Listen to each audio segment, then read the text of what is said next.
अध्याय 68 कौरवों पर बलराम जी का कोप और सांब का विवाह। श्री सुखदेव जी कहते हैं, परीक्षित, जाम्बवती नंदन सांब अकेले ही बहुत बड़े बड़े वीरों पर विजय प्राप्त करने वाले थे। वे स्वयंवर में स्थित दुर्योधन की कन्या लक्ष्मणा को हर लाए। इससे कौरवों को बड़ा क्रोध हुआ। वे बोले, यह बालक बहुत ढीठ है, देखो तो सही, इसने हम लोगों को नीचा दिखाकर बलपूर्वक हमारी कन्या का अपहरण कर लिया। वह तो इसे चाहती भी न थी, अतः इस ढीठ को पकड़कर बांध लो। यदि यदुवंशी लोग रुष्ट भी होंगे तो वे हमारा क्या बिगाड़ लेंगे। वे लोग हमारी ही कृपा से हमारी ही दी हुई धन धान्य से परिपूर्ण पृथ्वी का उपभोग कर रहे हैं। यदि वे लोग अपने इस लड़के के बंदी होने का समाचार सुनकर यहाँ आएंगे तो हम लोग उनका सारा घमंड चूर चूर कर देंगे और उन लोगों का मिजाज वैसे ही ठंडे हो जाएंगे जैसे संयमी पुरुष के द्वारा प्राणायाम आदि उपायों से वश में की हुई इंद्रियां। ऐसा विचार करके कर्ण, शल, भूरिश्रवा, यज्ञकेतु और दुर्योधन आदि वीरों ने कुरुवंश के बड़े बूढ़ों की अनुमति ली तथा सांब को पकड़ लेने की तैयारी की।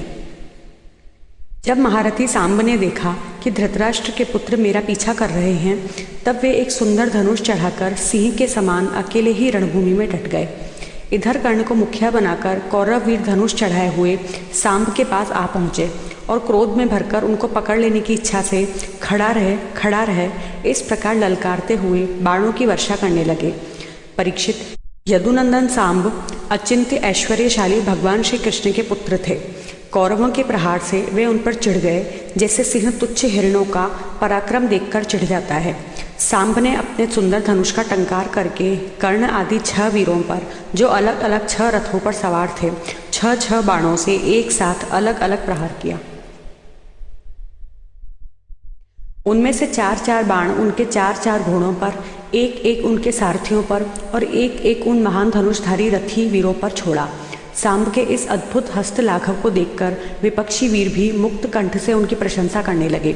इसके बाद उन 6 वीरों ने एक साथ मिलकर सांब को रथहीन कर दिया। 4 वीरों ने एक बाण से उनके 4 घोड़ों को मारा, एक ने सारथी को और एक ने सांब का धनुष काट डाला। इस प्रकार कौरवों ने युद्ध में बड़ी कठिनाई और कष्ट से सांब को रथहीन करके बांध लिया। इसके बाद वे उन्हें तथा अपनी कन्या लक्ष्मणा को लेकर जय मनाते हुए हस्तिनापुर लौट आए। परीक्षित, नारद जी से यह समाचार सुनकर यदुवंशियों को बड़ा क्रोध आया। वे महाराज उग्रसेन की आज्ञा से कौरवों पर चढ़ाई करने की तैयारी करने लगे। बलराम जी कलह प्रधान कलयुग के सारे पाप ताप को मिटाने वाले हैं। उन्होंने कुरुवंशियों और यदुवंशियों के लड़ाई झगड़े को ठीक न समझा। यद्यपि यदुवंशी अपनी तैयारी पूरी कर चुके थे, फिर भी उन्होंने उन्हें शांत कर दिया और स्वयं सूर्य के समान तेजस्वी रथ पर सवार होकर हस्तिनापुर गए। उनके साथ कुछ ब्राह्मण और यदुवंश के बड़े बूढ़े भी गए। उनके बीच में बलराम जी की ऐसी शोभा हो रही थी मानो चंद्रमा ग्रहों से घिरे हुए हो। हस्तिनापुर पहुंचकर बलराम जी नगर के बाहर एक उपवन में ठहर गए और कौरव लोग क्या करना चाहते हैं इस बात का पता लगाने के लिए उन्होंने उद्धव जी को धृतराष्ट्र के पास भेजा। उद्धव जी ने कौरवों की सभा में जाकर धृतराष्ट्र, भीष्म पितामह, द्रोणाचार्य, बाहलिक और दुर्योधन की विधि पूर्वक अभ्यर्थना वंदना की और निवेदन किया कि बलराम जी पधारे हैं। अपने परम हितैषी और प्रियतम बलराम जी का आगमन सुनकर कौरवों की प्रसन्नता की सीमा न रही। वे उद्धव जी का विधि पूर्वक सत्कार करके अपने हाथों में मांगलिक सामग्री लेकर बलराम जी की अगवानी करने चले। फिर अपनी अपनी अवस्था और संबंध के अनुसार सब लोग बलराम जी से मिले तथा उनके सत्कार के लिए उन्हें गौ अर्पण की एवं अर्घ्य प्रदान किया। उनमें जो लोग भगवान बलराम जी का प्रभाव जानते थे उन्होंने सिर झुकाकर उन्हें प्रणाम किया। तदनंतर उन लोगों ने परस्पर एक दूसरे का कुशल मंगल पूछा और यह सुनकर कि सब भाई बंधु सब कुशल हैं, बलराम जी ने बड़ी धीरता और गंभीरता के साथ यह बात कही। सर्वसमर्थ राजा धीराज महाराज उग्रसेन ने तुम लोगों को एक आज्ञा दी है, उसे तुम लोग एकाग्रता और सावधानी के साथ सुनो और अविलंब उसका पालन करो। उग्रसेन जी ने कहा है, हम जानते हैं कि तुम लोगों ने कईयों ने मिलकर अधर्म से अकेले धर्मात्मा सांब को हरा दिया और बंदी कर लिया है। यह सब हम इसलिए सह लेते हैं कि हम संबंधियों में परस्पर फूट ना पड़े, एकता बनी रहे। अतः अब झगड़ा मत बढ़ाओ, सांब को उसकी नववधू के साथ हमारे पास भेज दो। परीक्षित, बलराम जी की वाणी वीरता, शूरता और बल पौरुष के उत्कर्ष से परिपूर्ण और उनकी शक्ति के अनुरूप थी। यह बात सुनकर कुरुवंशी क्रोध से तिलमिला उठे। वे कहने लगे, अहो यह तो बड़े आश्चर्य की बात है, सचमुच काल की चाल को कोई टाल नहीं सकता। तभी तो आज पैरों की जूती उसी सिर पर चढ़ना चाहती है जो श्रेष्ठ मुकुट से सुशोभित है। इन यदुवंशियों के साथ किसी प्रकार हम लोगों ने विवाह संबंध कर लिया। ये हमारे साथ सोने बैठने और एक पंक्ति में खाने लगे। हम लोगों ने ही इन्हें राज सिंहासन देकर राजा बनाया और अपने बराबर बना लिया। ये यदुवंशी चंवर, पंखा, शंख, श्वेत छत्र, मुकुट, राज सिंहासन और राजोचित शैया का उपभोग इसलिए कर रहे हैं कि हमने जानबूझकर इस विषय में उपेक्षा कर रखी है। बस अब हो चुका। यदुवंशियों के पास अब राज चिन्ह रहने की आवश्यकता नहीं, उन्हें उनसे छीन लेना चाहिए।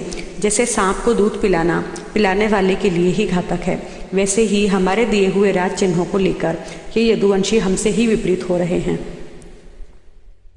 देखो तो भला, हमारे ही कृपा प्रसाद से तो इनकी बढ़ती हुई और अब ये निर्लज्ज होकर हम ही पर हुक्म चलाने चले हैं। शोक है। जैसे सिंह का ग्रास कभी भेड़ा नहीं छीन सकता, वैसे ही यदि भीष्म, द्रोण, अर्जुन आदि कौरववीर जानबूझकर न छोड़ दें, न दे दें, तो स्वयं देवराज इंद्र भी किसी वस्तु का उपभोग कैसे कर सकते हैं। श्री सुखदेव जी कहते हैं, परीक्षित, कुरुवंशी अपनी कुलीनता, बांधवों परिवार वालों के बल और धन संपत्ति के घमंड में चूर हो रहे थे। उन्होंने साधारण शिष्टाचार की भी परवाह नहीं की और वे भगवान बलराम जी को इस प्रकार दुर्वचन कहकर हस्तिनापुर लौट आए। बलराम जी ने कौरवों की दुष्टता, अशिष्टता देखी और उनके दुर्वचन भी सुने।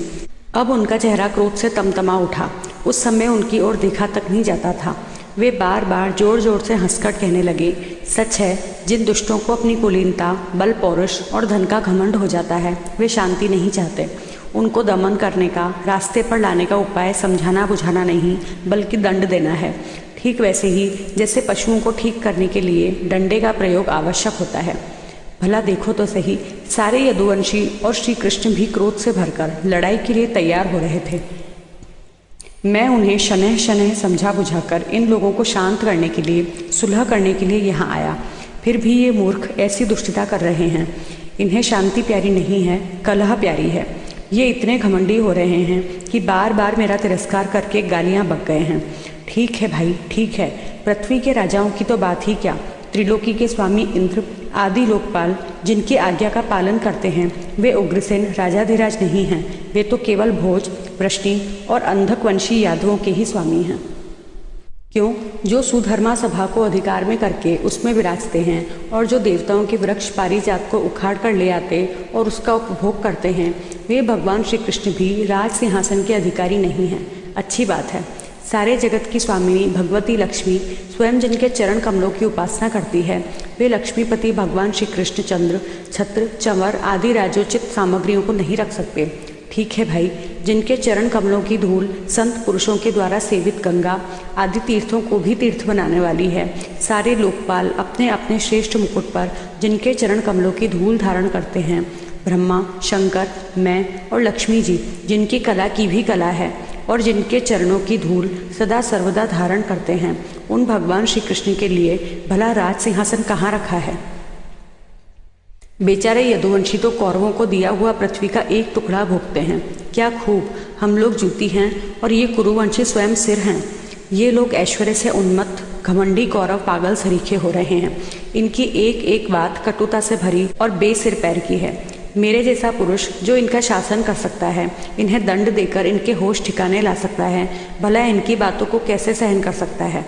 आज मैं सारी पृथ्वी को कौरवहीन कर डालूंगा। इस प्रकार कहते कहते बलराम जी क्रोध से ऐसे भर गए मानो त्रिलोकी को भस्म कर देंगे। वे अपना हल लेकर खड़े हो गए। उन्होंने उसकी नोक से बार बार चोट करके हस्तिनापुर को उखाड़ लिया और उसे डुबाने के लिए बड़े क्रोध से गंगा जी की ओर खींचने लगे। हल से खींचने पर हस्तिनापुर इस प्रकार कांपने लगा मानो जल में कोई नाव डगमगा रही हो। जब कौरवों ने देखा कि हमारा नगर तो गंगा जी में गिर रहा है, तब वे घबरा उठे।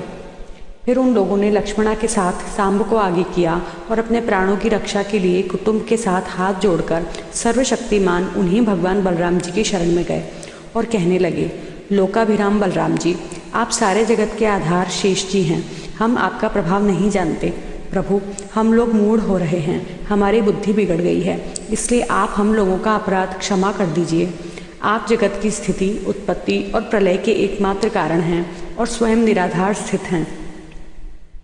सर्वशक्तिमान प्रभु, बड़े बड़े ऋषि मुनि कहते हैं कि आप खिलाड़ी हैं और ये सब के सब लोग आपके खिलौने हैं।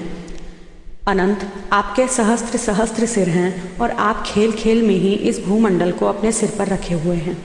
जब प्रलय का समय आता है तब आप सारे जगत को अपने भीतर लीन कर लेते हैं और केवल आप ही बचे रहकर अद्वितीय रूप से शयन करते हैं।